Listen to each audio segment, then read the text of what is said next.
Реджеп, написахте ли си домашните? Да.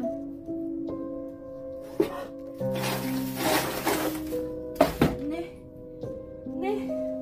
Реджеп, Ферхат, вижда ли сте брат ви? Излезна някъде. Не, трябва да се обадя.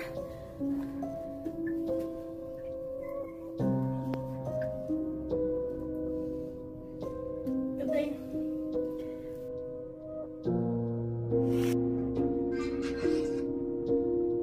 Ало?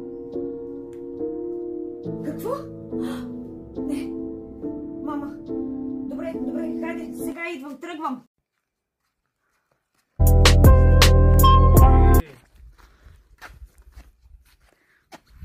Обичам те. Госпожо Фазиле. Просеко! Добър вечер. Добър вечер! Какво искаш? Сега сме натясно. Спазвай дистанция, ако обичаш. Ще те удара. Не ми викайте така, ясно ли ви? Ей! Спазвай дистанция, казах. Какво искаш? Сви се от пътя ми. Видяхме ли се сега? Да, видяхме се, сви се от пътя ми. Ако обичаш, закъснява много. Сви се от пътя ми, алкохолик, пияница. Искаш жена? Иска. Не закъснявате за никъде. Ако обичаш, напусни. Сега е време да си оправим сметки. Така ли? Айде, изкарай голямата метла, де. Да си оправим сметките. Айде, де. Айде. Чакай. Какво стана сега, госпожо Фазиле? Синко, моля те.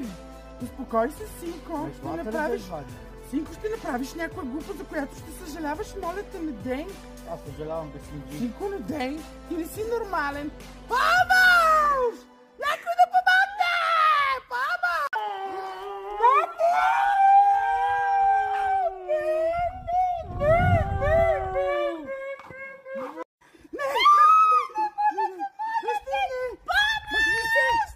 Сега ще си да вас. Убий мен! Убий мен! Убий! Синко! Не дай! Икса!